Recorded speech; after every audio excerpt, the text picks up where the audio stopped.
신약성경 마태복음 6장 33절에서 34절 신약성경 마태복음 6장 33절에서 34절 말씀 신약성경 6페이지를 찾으시기 바랍니다.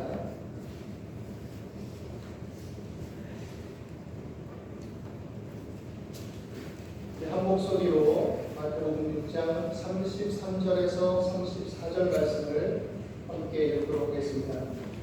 그런즉 너희는 먼저 그의 나라와 그의 의를 구하라. 그리하면 이 모든 것을 너희에게 더하시리라.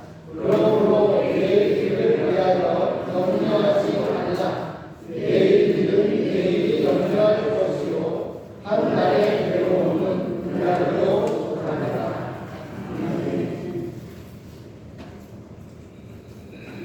너희는 먼저 그의 나라와 그의 의를 구하라. 그리하면 이 모든 것을 너희에게 더하시리라 하겠습니다. 여러분, 이 말씀을 들을 때 어떤 부분이 가장 많이 원하시나요? 먼저 그의 나라와 그의 의를 구하라 라는 게 원할 수도 있고, 또 한편은 다른 분들은 그리하면 이 다음이 더 원할 수도 있죠. 이 모든 것을 하나님 다 빠뜨리시면 안 돼요. 그저걸 다 이 모든 것을 더해 주셔야 합니다 라는 마음으로 생각할 수도 있습니다. 물론 하나님께 물질적이든 정신적이든 상황적이든 관계적이든 그 모든 것을 우리가 구하고 바라고 의지하는 것은 당연한 것입니다. 또 마땅히 그럴 수 있죠. 그런데 오늘 말씀의 의미를 보면 이 먼저라는 의미가 사실 언어적인 차원에서 보면 상대적인 가치를 얘기하고 있는 게 아닙니다. 이것저것 다 좋은데 내가 볼 때 이걸 먼저 하는 게 좋아 라고 말하는 것이 아니라 절대적인 가치의 먼저를 얘기하고 있습니다. 절대적인 가치. 하나님의 자녀라면, 하나님의 택함을 받았다면, 하나님의 은혜를 믿는다면, 하나님의 백성으로 부름을 받았다면 본질적으로 우선되어야 되는 것이 무엇이냐? 그것은 하나님의 나라와 그의 의를 구하는 것이다 라고 이렇게 말하고 있는 것이죠. 그렇기 때문에 실체가 있어야 그림자가 따르잖아요. 그렇죠? 실체가 없는데 그림자가 있으니 만무하죠. 나무가 서 있어야 나무의 그림자가 생기고, 사람이 서 있어야 사람의 그림자가 있듯이 먼저 하나님의 나라와 그의 의를 구하는 이 실체가 있어야 그에 따른 그림자로서, 자연스러운 비결로서 더하시는 은혜를 우리가 서로 간에 누릴 수 있다는 것이죠. 여기서 더하신다는 것은 개인적인 의미도 갖고 있지만 공동체 속에서 더하신다는 의미를 아주 강하게 가지고 있습니다. 왜냐하면 하나님의 나라와 그의 의는 나만 잘 먹고 잘 사는 그런 나라와 의가 아니지. 나만 잘 살고 나만 바르게 살고 나만 예수 믿으면 되가 아니라 우리가, 그리고 더 나아가 모두가 그런 나라를 추구하고 있기 때문에 공동체적인 더하심의 의미를 가지고 있습니다. 하나님의 백성들, 이스라엘 백성들은 하나님의 백성으로 부름받았습니다. 오늘날 예수 그리스도 안에서 우리가 하나님의 백성으로 부름받았듯이 저 옛날 이스라엘 백성들도 하나님께서 택하셔서 그의 백성으로 부르셨죠. 그리고 어떻게 살아야 할지를 알려주셨어요. 어떻게 살아야 하느냐? 하나님의 나라와 그를 구하며 살아라. 그 핵심은 무엇이냐면 바로 율법이에요. 기본적으로. 우리가 십계명을 통해서 그 기본 핵심의 정신을 잘 알고 있죠. 하나님만을 섬기고 하나님을 경외하고 또 그 안에서 우리가 이것을 내 몸과 같이 살아가는 것. 그것의 핵심적인 요소들이 이 십계명에 뭐가 있고 담겨 있는 것이고, 또 여기서 비롯된 다양한 율례와 법도들이 모세를 통해서 이스라엘 백성들의 생활과 삶 가운데 적용되어져서 서로를 위하고 서로의 생명을 존중하고 서로의 가치가 빛나고 고통과 아픔이 서로 보듬어질 수 있는 그런 삶을 살도록 하나님께서 모세를 통해서 주신 것이죠. 그래서 율법을 지키는 것이 기본적으로 하나님의 나라와 그분에 의해 합당한 것이었습니다. 이것은 사실 노예로 살던 이스라엘 백성들에게 이제는 주체적으로 살라, 너답게 살라, 하나님의 자녀답게 살라라고 요구하시는 거예요. 노예로 산다는 것은 무엇을 의미하는 것입니까? 이스라엘 백성들이 광야 생활 후에 한때는 이제 가나안을 목적으로 두고 그 거대한 거민들을 보았을 때 두려움과 위협을 느껴서 우리가 애굽으로 돌아가지 않은 때가 있습니다. 거기에는 향신료들도 있고 양념도 있고 가마솥에 고기도 구워서 먹어서 얼마나 좋았는지 몰라. 지금 꿀꺽 삼키시는 분이 혹시 있는 것 같은데 그것을 먹었다는 얘기죠. 그런데 간혹 그런 것들을 먹었을지라도 어떻게 보면 바로의 학대가 심해져서 고통스러운 가운데 있는데 성을 건축할 재료들도 제대로 주지 않아서 고통당하고 있는데 얼마나 주었겠습니까? 사실 그냥 찔끔찔끔 한 번씩 그들의 민심을 무마시키기 위해서 주었겠죠. 그럼에도 불구하고 그들은 그게 커 보이는 거죠. 사람들이 과장하기를 좋아하죠. 내가 얼마나 고생했줄 알아. 내가 얼마나 잘 살았는 줄 알아. 물론 약간 그런 건 있지만 내 사연은 항상 드라마죠. 과장을 하게 되어 있죠. 이스라엘 백성들이 주체적인 삶을 살지 못하고 그런 것들을 과장하며 사는 것은 합당치 않다라고 하나님은 그들을 부르셔서 말씀하신 겁니다. 율례와 법도는 그들을 구속하는 게 아니라 그들이 인간답게 하나님의 자녀답게 인격성을 갖춘 존재로서 살 수 있는 길을 열어주시고 그리고 그 제도와 법률이 서로를 지키고 보호할 수 있는 현실 세계에 아주 귀하고 복된 가르침이며 교훈이 되었던 것이죠. 그런데 이스라엘 백성들이 이 하나님의 나라와 그를 구하라는 이 하나님의 교훈들, 말씀들을 잘 지켰느냐? 그랬으면 좋았겠지만 그렇지 않는 삶으로 점점 나아갑니다. 물론 오르락내리락 하지만 결국에는 그런 삶으로 더 강하게 나아가게 되죠. 우리 마음의 죄성이라는 것이, 욕망이라는 것이, 욕심이라는 것이 가만히 놔두면 잘 되고 순해지고 바르게 될 것 같지만 그렇지 않습니다. 내가 내 안에 있는 이 욕망과 죄의 먹이를 조금씩 주기 시작하면 그것은 점점 자랍니다. 그래서 호랑이처럼 돼요. 그렇지만 그것들을 절제하며 하나님께 기도하며 하나님의 말씀을 묵상하며 내가 하나님의 자녀다운 삶을 살기 위해서 그쪽으로 먹이를 주기 시작하면 성경에는 이것을 경건에 이르는 연습이라고 얘기하죠. 그렇게 시작합니다. 사람 관계에 있어서 나와 하나님과의 관계에 있어서 이웃과의 관계에 있어서 가족과의 관계에 있어서 그렇게 좋은 먹이들을 주려고 애쓰고 하나님의 도움을 구하고 그렇게 하기 시작하면 그것들이 점점 힘을 얻어서 호랑이도 잡아먹을 힘을 얻게 되는 것이죠. 그래서 경건에 이르기를 연습하라. 하나님의 말씀과 기도로 거룩하여지리라. 오직 성령의 충만을 받으라 라고 말씀하고 있는 것입니다. 그런데 이스라엘 백성들은 그런 삶을 추구하지 못했습니다. 먹고 살만 하면 그게 문제.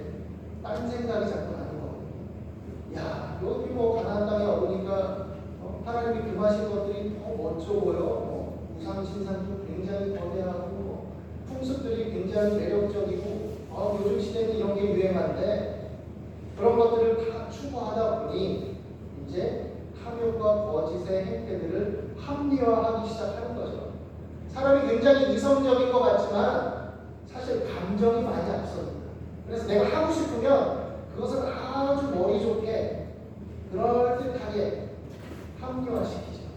굉장히 지적으로 똑똑하게 말을 만들어내서 그래서 변명법을 만들고 때로는 그것을 학문처럼 얘기하기도 합니다. 그런데 그 마음의 거짓된 행태들을 하나님 앞에 감출 수는 없죠. 그리고 행실로 드러나게 되어 있습니다. 의의 기준을 하나님과 하나님의 말씀이 아닌 자신에게 둠으로써 탐욕은 더 커지는 것이고 또 사람 사이의 인정도, 자비도, 공정도 사라져가는 거죠.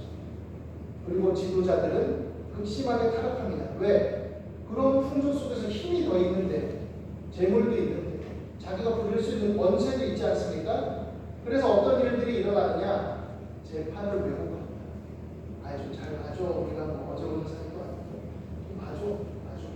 내가 이것을 드릴 테니 좀 재판을 나에게 유리한 쪽으로 해주십시오.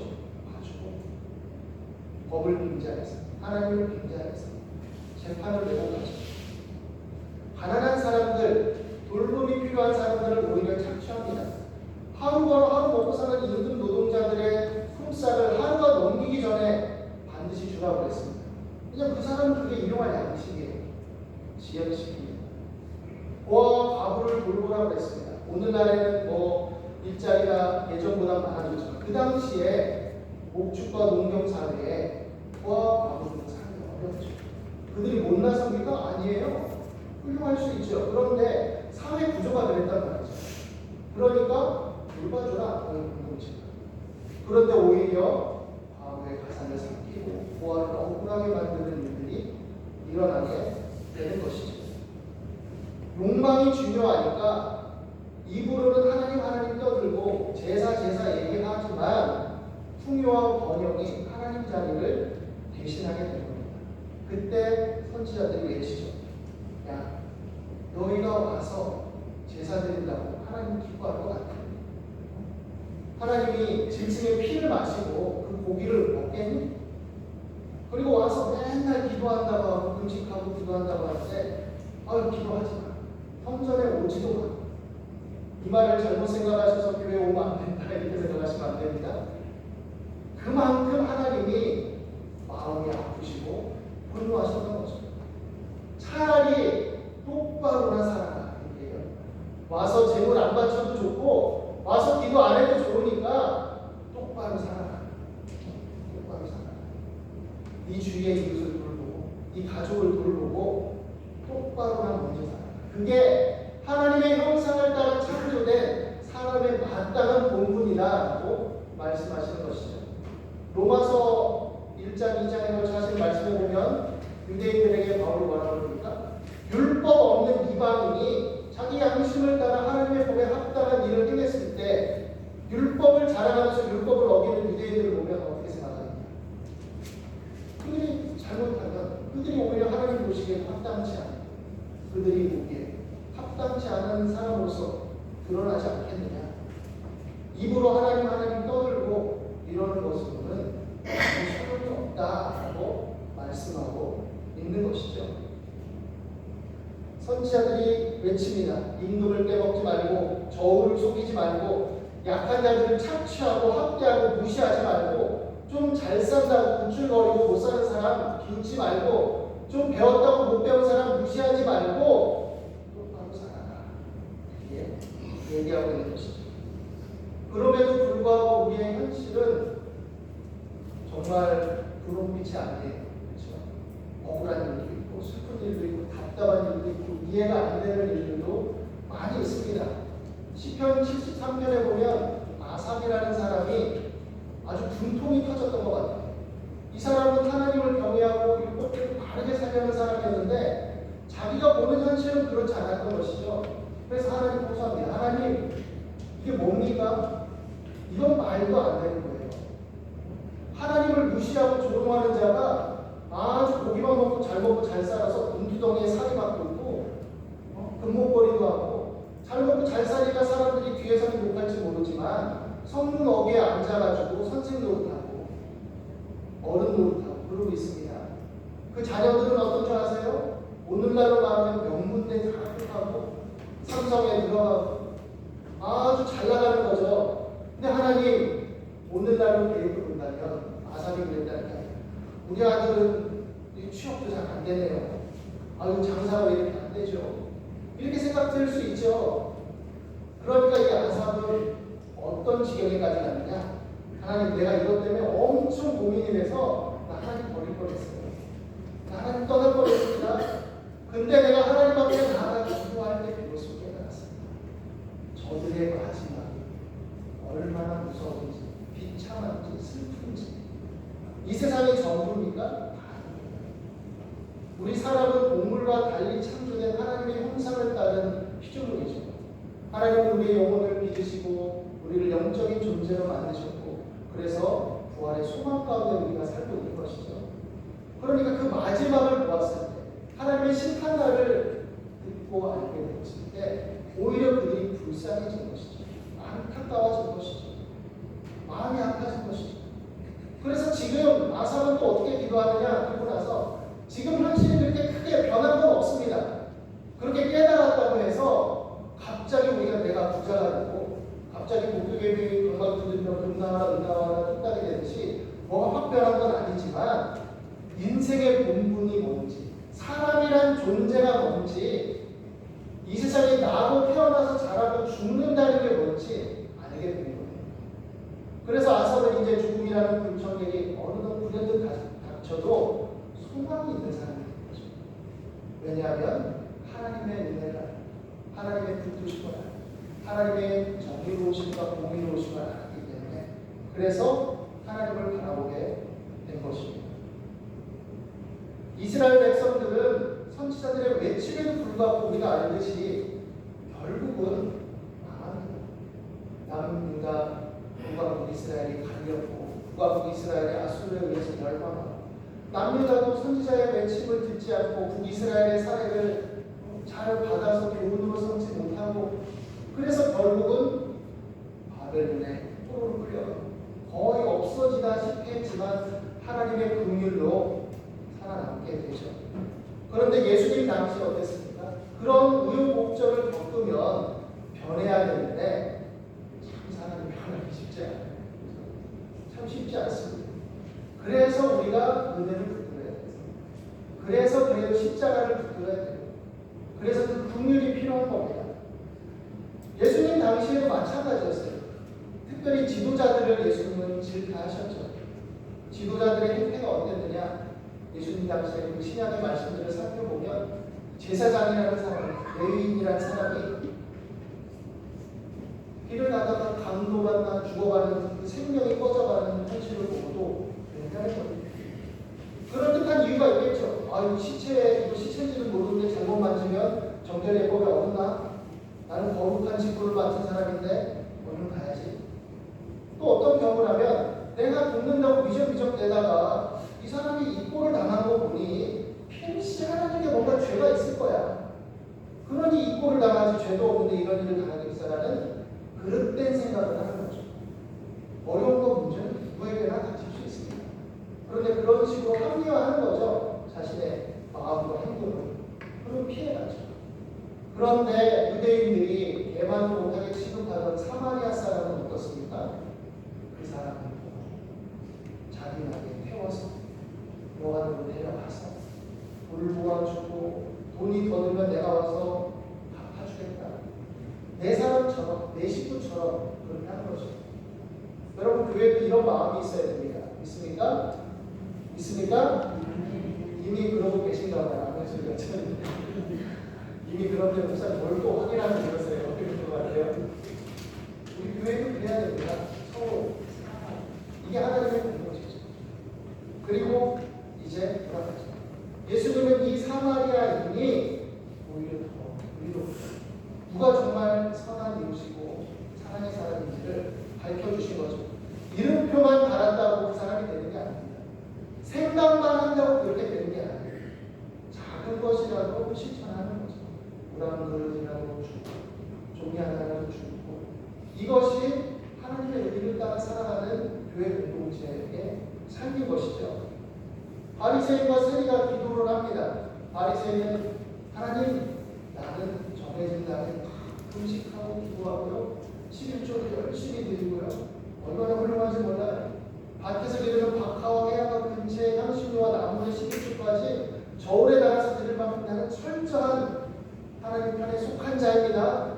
뿌듯해했어요. 그리고 거기까지 했으면 그래도 봐줄 만한데 나는 저 뒤에 있는 저 세리와도 같지 않은 감사합니다.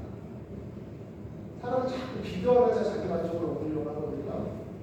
그러니까 저 세리와도 같지 않은 감사합니다. 근데 세리는 어떻게 기도하고 있습니까? 사실 기록에 보면 세리 중에 많은 사람들이 레위인 출신이 많아요. 중간 시대를 거치고 여러 가지 제사 제도나 이런 것들이 어려워지면서 이들이 갈 길이 없고 받은 분깃이 없으니까 로마 제국의 시야 속에서 자기가 그래도 배운 사람이니까 그런 생활들을 맡아서 하게 되는 거예요. 그러니까 공동체가 돌봄이 없어서 그렇게 된 공동의 책임도 있는 거예요, 사실. 그런데 이 구조적인 것들은 전혀 생각지 못하는 겁니다. 저 세리 같은 놈, 아유 저놈, 민족의 앞자리, 로마에 빌붙는 놈, 저놈 같지 않은 걸 감사합니다.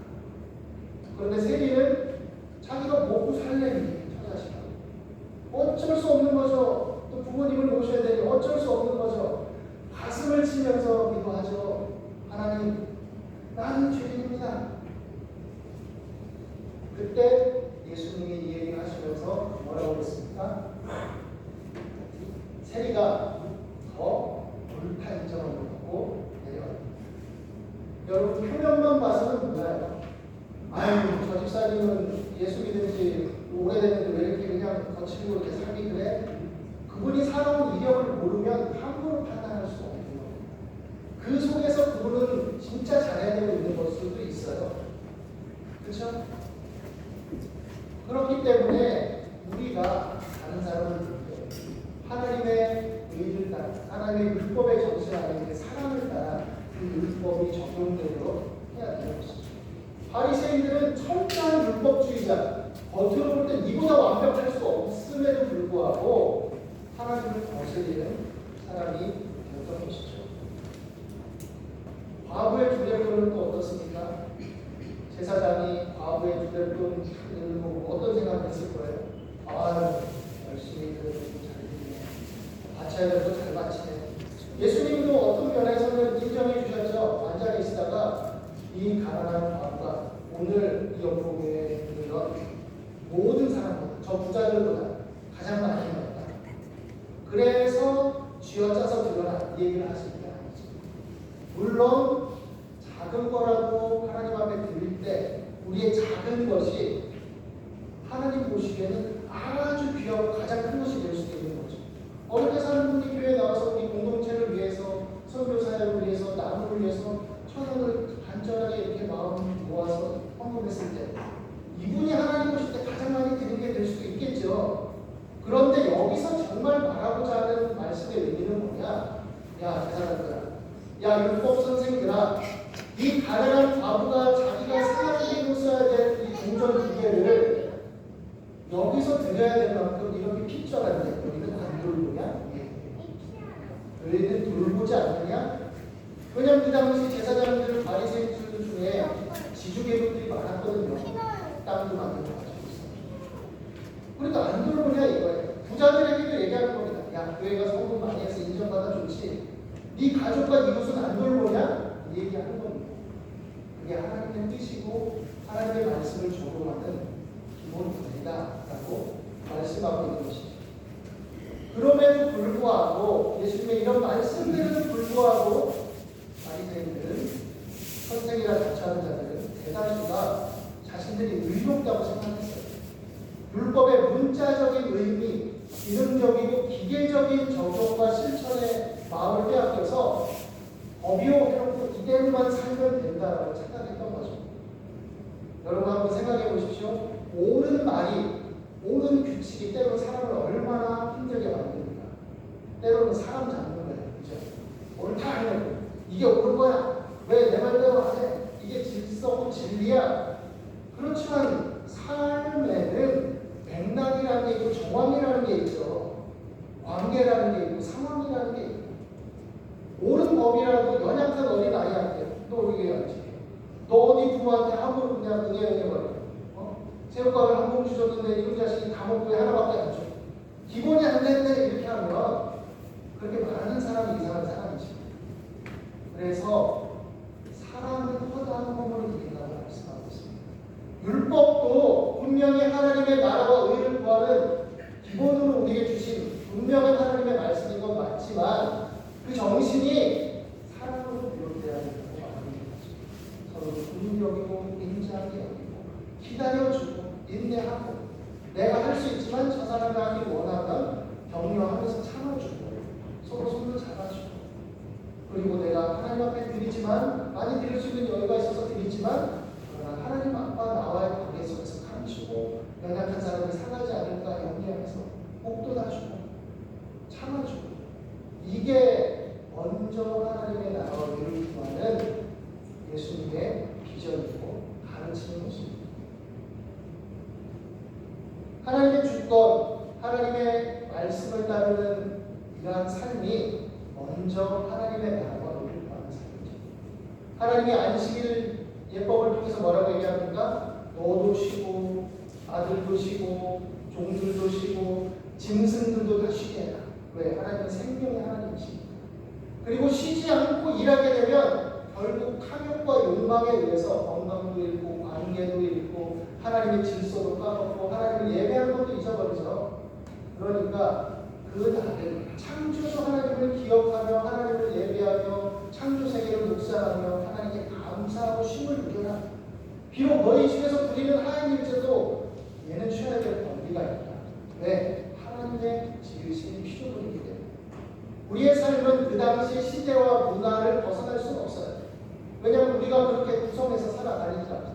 그러나 하나님은 그 속에 들어오셔서 그 속에서 하나님의 질서를 이루기를 원하시고 그 속에서 하나님의 형상을 따라 열매 맺기를 원하시고 그리고 주님이 다시 오실 그날 온전한 변화 속에 우리가 충만한 치료와 회복과 기쁨을 맛보게 될 것이라고 말씀하고 있는 것입니다. 그렇기 때문에 우리가 하나님의 나라와 먼저 구할 수 있게 됩니다. 그리고 이렇게 먼저 구할 때 이 먼저 구하는 서로의 사랑과 선행 속에서 서로를 돌보는 이 행위와 마음 속에서 하나님은 연약하고 힘겨운 자들이 다시 일어나도록 도우셔요. 돌봐주시는 거예요. 더해지는 역사가 자연스럽게 일어나는 거예요. 신명기 15장에 보면 너희 중에 가난한 자는 끊이지 않을 건데 그러나 그들의 어깨에 나누라. 그러면 가난한 자가 없을 거다. 나눌 데 없다는 것이에요. 하나님이 그렇게 하나님의 법을 따라 살아가는 공동체 가운데 하나님의 손길로 역사하실 줄 믿습니다. 여러분 먼저 하나님의 나라와 의를 구할 수 있게 되길 바랍니다. 왜냐하면 하나님은 모든 것을 구하시고 그 안에 위로와 안식과 평안을 누리며 화평을 누리게 할 것입니다. 그리고 그 자족함의 비결을 통해서 우리의 기쁨이 충만하고 삶의 가치를 느끼며 영원한 부활의 소망 가운데 힘있게 전진하게 될 줄 믿습니다. 기도하겠습니다.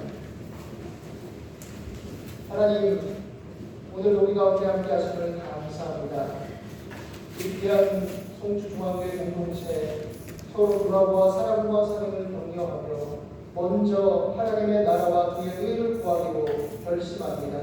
하나님, 이 믿음의 소원과 마음 위에 하나님께서 복을 내려주셔서 항상 모든 일에 모든 것을 넉넉하여 교회 안에서 그리스도 예수 안에서 모든 착한 일을 넘치게 감당하는 공동체가 되게 하여 주옵소서. 감사하며 예수 그리스도 이름으로 간절히 축복하며 기도드리옵나이다. 다 함께 찬송